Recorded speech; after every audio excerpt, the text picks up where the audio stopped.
In just a few seconds, its green light starts blinking twice. When both the indoor and outdoor PCBs are properly installed, and I've connected the fan and compressor here, as soon as I supplied power, the indoor unit turned on with its red light glowing, and the outdoor unit also performed its switching. Whenever the O General timer light blinks 2 times, it means there is a serial communication error. Now, here we will check whether the fault is in the indoor unit or in the outdoor unit. So for this, I will use a multimeter. Right now, the meter is set to DC volts. Now I will supply power to the unit again. As you can see, power has reached the unit, and at the same time, the communication error has appeared here. So, to check this, I will place the black probe on neutral at terminal number 2 and the red probe on the red signal terminal.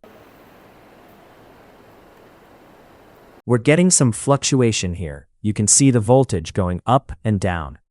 This indicates that some kind of communication is happening between the indoor and outdoor units. But despite this, the unit is still showing an error. As you can see, there is noticeable voltage fluctuation here. And look at the bar below. See how it is fluctuating? Now we'll check whether the voltage we are receiving is correct or not. Since this is a 220 volt system, we will check it across neutral and phase. As you can see, right now we are getting 227 volts AC. Now, in the same way, we will also check the outdoor unit terminal to see whether it is receiving the same voltage or not. I will place the black probe on neutral and the red probe on terminal number 3.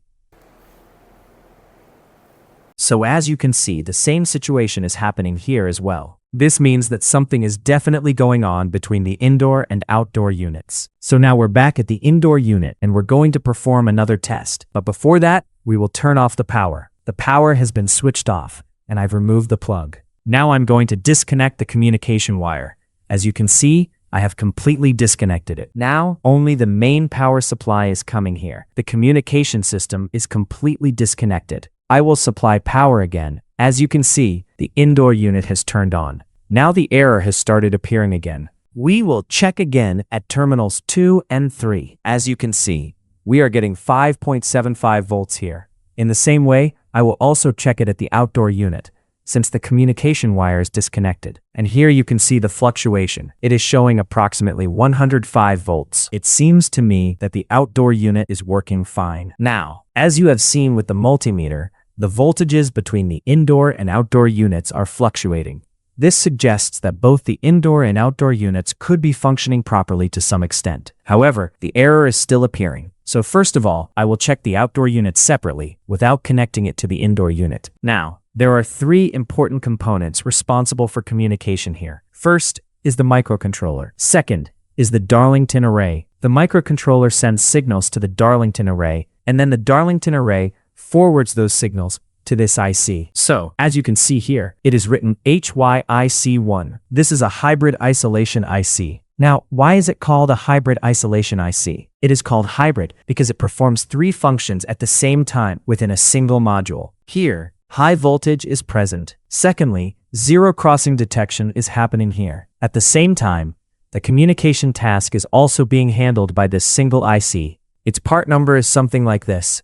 Now, in order to fix the communication system of this circuit, we first need to properly understand the HYIC1 IC and how it works. Now, if you look at this IC with this part number, it is installed in the outdoor unit. If we look at it from the front side, it is covered with a ceramic coating. Because of this ceramic coating, none of the internal components are visible to us at all. Even the printed markings on it are not clearly visible. There are 5 pins on this side. 1, 2, 3, 4, and 5. After that, the next pin is number 10, then number 14, and finally the last one is pin number 18. So, pin number 1 is the RX pin, which means whatever signal is coming from the indoor unit is received by the outdoor unit through this pin. Pin number 2 is the zero crossing pin. Pin number 3 is the ground pin. Pin number 4 is the TX pin, meaning the signal from the outdoor unit goes to the indoor unit through this pin. Pin number 5 carries 5 volts, which are used to operate this IC. The components connected inside this module also operate through this 5V supply. Pin numbers 10 and 14 are for line and neutral. On pin 10, the neutral of the main supply is present. Similarly, on pin 14, the line phase is present and standing there. And pin number 18 is the serial communication pin. Now, we can clearly see that this IC is made very compact, and the company has integrated many functions into it. As you can see, there are 3 optocouplers inside it. These optocouplers provide isolation between the high voltage section and the communication circuit, so that the microcontroller remains protected and does not get damaged. Now, first of all, I will talk about its zero crossing section. For zero crossing, I have drawn this circuit diagram. As you can see here, the line is connected to pin 14 and the neutral is connected to pin 10. And here, approximately 230 volts AC will be present. Now, first of all, let's understand what zero crossing actually is. As we all know, AC electricity works in the form of sinusoidal waves when we look at it on a graph. One sinusoidal wave becomes positive at one point in time, and at another point in time, it goes into the negative position. When a sinusoidal wave starts, it rises toward its positive peak. After reaching the peak, it starts decreasing until it comes back to the 0 point. After that, it moves toward the negative side and reaches its negative peak. Then it decreases again and returns to 0. At this point, one complete cycle is finished. So now the positions become positive, 0, negative, 0. What happens is that the microcontroller has to detect these 2 0 positions. It needs to understand whether the system is generating the correct zero crossing points or not. If the zero crossing or 0 points are not proper, it means the power coming from the grid is not stable or not correct. In that case, the microcontroller shuts the system down. It recognizes that the incoming grid supply is not normal at that moment, and for protection, it stops the operation. The IPM and compressor can be affected by unstable power. To prevent any damage, the microcontroller shuts the entire system down as a protection measure. Now the question is, how does the microcontroller know that zero crossing is happening here? As we know, if the system is 50 Hz or 60 Hz, in a 50 Hz system, this is one complete cycle of a sinusoidal wave. If 50 such cycles are completed in 1 second, it is called 50 Hz. Similarly, in a 60 Hz system, the sinusoidal wave completes 60 cycles in 1 second. That is called 60 Hz. Now, this sinusoidal wave does not go directly into the microcontroller. Instead, the circuit that I showed you earlier works here. Through that circuit, the system detects whether zero crossing is happening properly or not. The microcontroller receives the signal in DC form. Whenever the sinusoidal wave goes into the positive position and crosses 0, a pulse is generated for it. In this way, the AC waveform is converted into DC pulse signals, and through these pulses, the microcontroller understands whether zero crossing is occurring correctly and at the proper frequency. And because this is converted into DC, the wave will only go upward. It will not go downward like an AC sine wave. When the sine wave goes into the negative side, another separate pulse is generated for that. So in this way, pulses keep forming continuously. Now what should happen is that the microcontroller should receive 100 pulses per second in a 50 Hz system. Why 100? Because in a 50 Hz system, there are 50 cycles per second, and each cycle has 2 zero crossings, one for positive and one for negative. So, 50 cycles times 2 zero crossings equals 100 pulses per second, 100 Hz pulse signal. If the microcontroller does not receive 100 pulses, for example, if it receives 95 or 80, then the system will consider it faulty and shut down. Similarly, if the pulse frequency goes above normal, like 105 or 110 pulses per second in a 50 Hz system, the system will again consider it abnormal and turn off for protection. I am explaining this for a 50 Hz system. And if 60 Hz is coming from the grid, then in 1 second the system should receive 120 pulses. If it receives 120 pulses per second, the system will consider it normal. Otherwise, if the pulse count is lower or higher than expected, the system will treat it as faulty and shut down for protection. The zero crossing circuit I'm showing you is not final yet. It is absolutely okay and accurate, but I haven't properly tested it in an O General unit yet. But I am showing this to you only and only for the purpose of explaining it.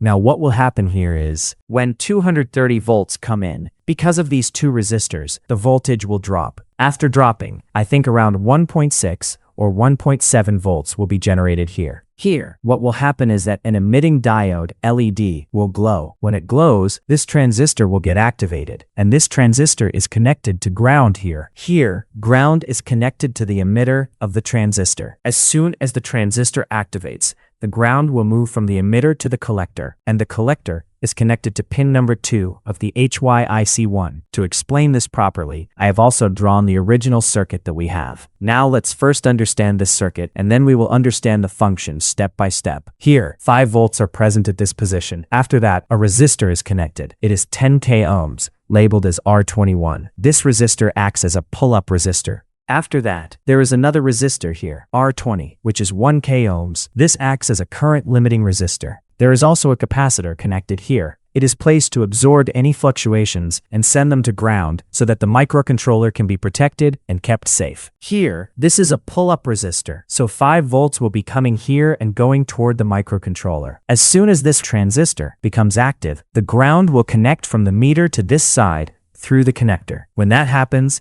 the 5 volts will be pulled back down and all these points will become 0, meaning they will go to ground level. And the ground signal will reach the microcontroller. As soon as the sinusoidal wave changes its direction from positive to negative or vice versa, the state of the circuit will also change accordingly. What will happen is that at the 0 point, this transistor will turn off for a few nanoseconds. Then, when the sinusoidal wave moves toward its peak, whether in the negative or positive direction, it will become active again. So what will happen is that when the signal reaches 0, the ground connection will be removed and the 5 volts will return to this position again. It will be pulled up. Then this 5 volt signal will reach the microcontroller. In this way, the cycle will keep repeating, and in 1 second, this should send about 100 signals to the microcontroller. Now, as I told you, the zero crossing output is coming to pin number 37. This is pin number 33, and here you can see that I have soldered a wire at this point so that I can check it easily. So, to keep the microcontroller safe, I put some masking tape here. After applying the masking tape, I attach an alligator clip at this point. And the remaining probe that we have, we can connect it anywhere to ground. We will first decide the ground position. I will take the ground from here, and after setting this ground properly, I can work comfortably and safely. Now, this point of ours is fixed. When I supply power to the system, I turn the electricity on and switch it on. Then I connect this to ground. And when the switching happens and I connect it to ground, you can see that after connecting it, I am getting 2.38 volts here. Normally, if you check this on an oscilloscope, you would see 5 volts here, and you will also notice a waveform pattern being formed. But when you check it with a multimeter, you will not see 5 volts here. Instead, you will see it fluctuating around 2.5 volts or 2.3 volts. That's because the multimeter does not have the capability to properly display the full waveform or the actual pulse voltage accurately. It averages the signal, so you don't see the real 5 volt square wave. Now the meter I have is a 9999 count meter. If you have an even lower quality multimeter than this, then don't expect that it will give you very accurate or reliable results. So for proper checking, you should use an oscilloscope. With that, you will get the correct voltage readings, and you will also be able to clearly see the waveform that is formed for the zero crossing signal. Besides this, you should also remember one more important point. If you are checking zero crossing on a solar system setup, there is still a 100% chance of variations or errors. This is because solar inverters sometimes generate modified electricity, and some produce pure sine waves. Yesterday, when I was checking it, I will show you in the video, it was displaying different voltages to me. Even though I have a very high-quality solar system installed with 100% pure sine wave output, I was still getting incorrect readings. So at this time, the system I am checking is running on electricity coming directly from the national grid. I am testing it from there. Right now, the reading I am getting is perfectly accurate. That's why while checking zero crossing, many factors matter. Your multimeter quality, your solar system type, or whether the supply is coming from the national grid. You have to consider all these things before deciding whether the zero crossing signal here is correct or faulty. In the same way, by using some other functions of the multimeter, you can confirm whether the zero crossing reading is correct or not. I will keep the system exactly as it is right now. And here, we can see that at this moment, my meter is set to DC voltage on auto range mode. So what I'm doing is placing the multimeter's black probe on the PCB ground. and you can see I'm getting 2.345 volts. Now, what I will do is press the HERS button on the meter directly. Now look. Here it showed me 100 Hertz, and then it disappeared. Let me try again. See, I removed it. Actually, when I'm checking this, I am not properly setting the ground reference. I've only connected one probe, not both probes in a proper ground configuration. Because of that, it is showing the full frequency reading. Now I connected it properly here, and you can see it is showing 100 Hertz. Even with just one probe connection, it is showing me 100 Hertz.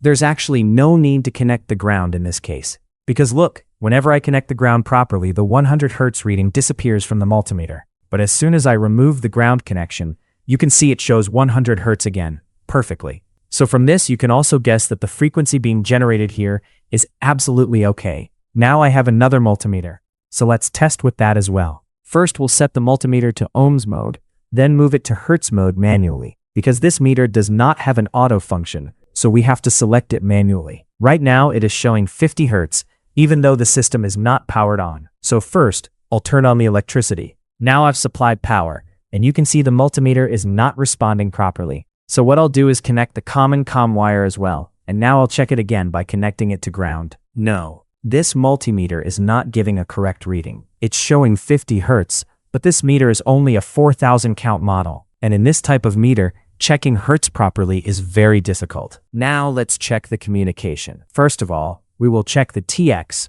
transmit from the outdoor unit, to see whether it is sending data toward the indoor unit or not. At this moment, the indoor unit is not connected, so because of that, we will not receive any RX, receive data. So for now, we will just check the TX line. So, this microcontroller, look here, from pin number 32, this point is where the data is being transferred. From here, the data goes directly to the ULN 2003 Darlington array, and it comes to pin number 2 of that IC. Now let's check whether the data signal is actually reaching up to this point or not. We can take ground from anywhere, so I connected the probe to the same ground point I mentioned earlier. Now look, at pin number 32 of the microcontroller, the data should be coming. Here you can see the voltage fluctuating, going up and down. That means the data signal is present. So this data should reach pin number 2 of the ULN 2003 Darlington array. Let's check pin number 2. Yes, the signal is coming there as well. That means this part is working perfectly.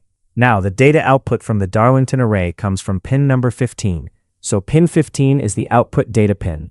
From there, the signal goes to the hybrid IC, which then performs its function. If the Darlington array does not output the data properly, that can also cause a problem. Now I will place the probe on pin number 15 to check the output signal. So, you can see here as well that the voltage is going up and down.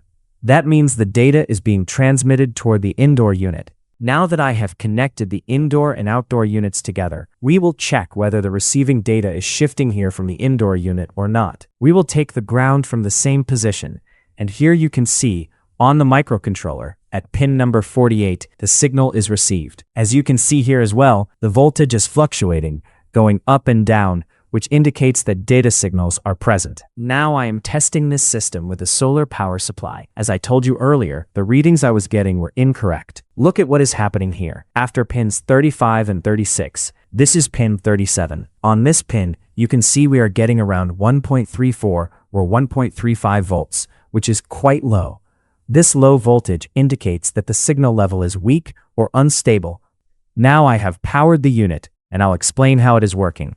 I think the compressor is about to start. Yes, you can see the compressor has started. And look, the IGBT is working properly. The startup is successful. Right now, I don't have a heatsink installed here, so I won't run it for too long. Otherwise, the IPM can overheat and get damaged. Now, you might be thinking, you didn't actually show any fault. The thing is, when I checked the outdoor unit for testing, the fault got fixed automatically. I honestly don't know what the exact issue was. Because of that problem, it was not communicating before. Maybe something was faulty, or maybe there was a loose connection or some temporary issue, and it corrected itself during testing. Finding this kind of problem is very difficult, especially when everything appears normal now. If this AC comes back to me again in the future, then I'll definitely investigate it further and let you know what the actual issue might have been. Click on the left or right thumbnail to watch our next videos, and subscribe. Thank you.